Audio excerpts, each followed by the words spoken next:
Have you ever felt an emotion so strong, so sudden, so out of place that it shook you, and you couldn't explain why? What if that wasn't random? What if that emotion you keep brushing off is actually God's urgent attempt to get your attention? You need to understand this. God often speaks through what we ignore. That unexplained anxiety when you're about to make a decision that looks perfect on paper, but something inside you screams no. That's not nerves, that's a warning. Proverbs 3:6 says, "In all your ways acknowledge him, and he will direct your paths." But the problem is, you've been acknowledging your logic, your feelings, your timeline, everything but him. Sometimes God doesn't block the road. He lets you feel the weight of walking the wrong one. That emotion of discomfort in a room full of people you once felt safe with, that's not paranoia. That's discernment. The Holy Spirit is whispering, "You don't belong here anymore," and you're mistaking his voice for fear. God will stir your spirit before he shifts your situation, but if you numb the stirring, you'll miss the shift. That lingering sadness that doesn't make sense, even though everything in your life looks fine, it might be grief for the calling you're neglecting. Romans 8:28 tells us all things work together for good. But that doesn't mean every emotion is good. It means every emotion can be used for good. Even anger. Yes, the sudden anger you felt in that conversation wasn't just offense. It was righteous indignation, a signal that something in that environment is spiritually toxic, and you're tolerating what you should be confronting. Ephesians 4:26 says, "Be angry and sin not." That means some anger is permitted, even necessary, but it must be directed, not suppressed. You've been told to calm down when maybe God is telling you to rise up. Even jealousy. Yes, even that emotion you feel ashamed of can be a divine alert. Not jealousy over someone else's blessings, but that pang in your soul when you see someone walking boldly in the very gift you've buried out of fear. That jealousy is shouting, "You're not living in your assignment." And instead of confronting that truth, you scroll, compare, envy, repeat. But you were never called to spectate purpose. You were called to walk in it. Then there's restlessness. You've called it boredom, but it's more than that. It's the spiritual claustrophobia of staying too long in a place you were only meant to pass through.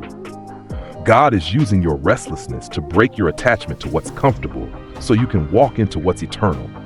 You feel empty, not because life is meaningless, but because you're filling your soul with things that don't align with your spirit. Psalm 37:4 says, "Delight yourself in the Lord, and he will give you the desires of your heart." But until your heart desires him more than comfort, you will never be content. Here's the danger. The longer you ignore these emotional warnings, the more desensitized you become to divine direction. What started as a whisper becomes a nudge. What started as a nudge becomes a storm. And don't confuse grace for permission. Just because God hasn't judged your disobedience yet doesn't mean he approves of it. He's patient because he wants you to wake up before the consequence does.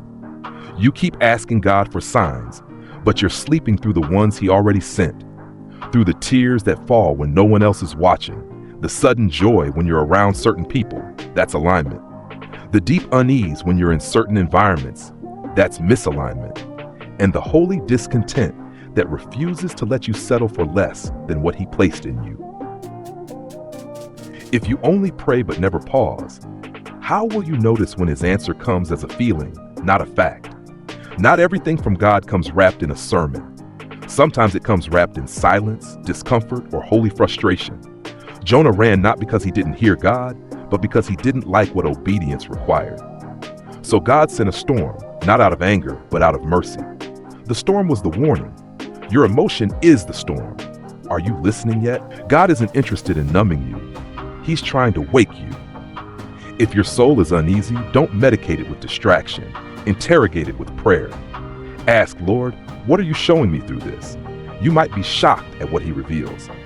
The next time you feel an emotion that won't go away, don't dismiss it. Discern it. Is it from fear, flesh, or the Father? Because if it's from him, ignoring it won't make it disappear. It'll just delay your obedience. You are too valuable to miss your calling because you silenced the one voice that was trying to save you.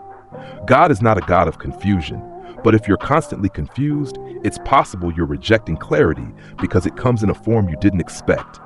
And maybe, just maybe, that emotion isn't your enemy.